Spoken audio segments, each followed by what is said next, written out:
ছিলেন না, এখন যখন নীতিমালাটা করলেন তখন রাক্ষস হয়ে কেন করলেন? কেন আমাদের সহকর্মী হয়ে করলেন না?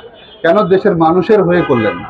আপনারা যারা নীতিমালা প্রণয়ন করেছেন, আমি দেখেছি যে নীতিমালা প্রণয়ন করতে যে মোটামুটি অনেকগুলো মন্ত্রণালয়ের অ্যাটাচমেন্টে এই নীতিমালাটা হয়েছে। আপনারা যারা সাংবাদিক বৃন্দ আছেন, আমি আপনাদের কাছে একটা প্রশ্ন রাখতে চাই। অ্যাম্বুলেন্স জাতীয় জরুরি সেবা, ঠিক? তো অ্যাম্বুলেন্স জাতীয় জরুরি সেবা যদি হয়, তাহলে এর নীতিমালা হইতে হবে স্বাস্থ্য মন্ত্রণালয়ের অধীনে, তাই তো হওয়া উচিত। অথচ আমাদেরকে নীতিমালা যে খসড়া প্রণয়ন করে দিচ্ছে, সেটা হলো সড়ক পরিবহনের অধীনে। তো দেখেন, শুরুটাই মানে আমরা যে অ্যাম্বুলেন্স তো স্বাস্থ্যসেবার একটা এলিমেন্টস, একটা সহকারী সেবা সংস্থা। তো এটাকে স্বাস্থ্য মন্ত্রণালয়ের অধীনে না দিয়ে সড়ক পরিবহনের অধীনে রেখে দিয়েছে।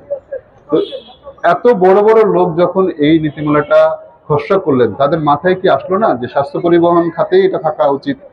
তা আমাদের সড়ক পরিবহনের আওতায় দিয়ে দিচ্ছে। তো আমরা যারা অ্যাম্বুলেন্স কর্মী, আমাদেরকে তো ট্রেনিং এর ব্যবস্থা করতে হবে।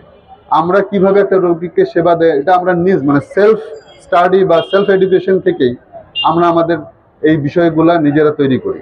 যেমন ডক্টর বা নার্স যারা আছেন, তাদের কাছ থেকে শুনে শুনে আমরা প্র্যাকটিস করি যে একটা রোগীকে আমার কিভাবে সাপোর্ট দিতে হয়, একটা রোগীকে কিভাবে উঠাইতে হবে, নামাইতে হবে, তাকে অক্সিজেন মাস্ক কিভাবে পরাইতে হবে, তাকে কতটুকু অক্সিজেন দিতে হবে।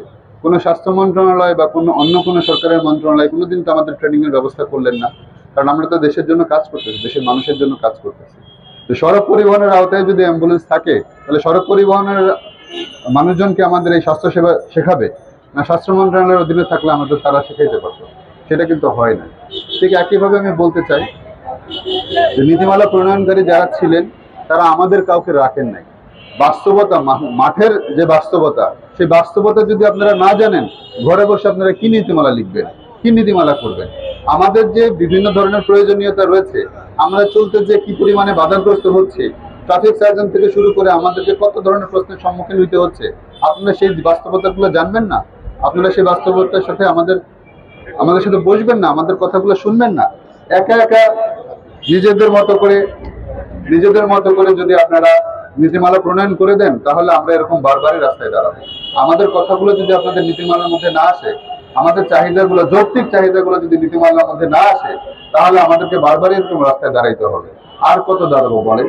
আজকে দেশের 53 বছর পার হয়ে 54 বছর চলছে, আমরা আর কত এরকম রাস্তায় দাঁড়ায় দাঁড়ায় আপনাদের কাছে আবেদন করবো?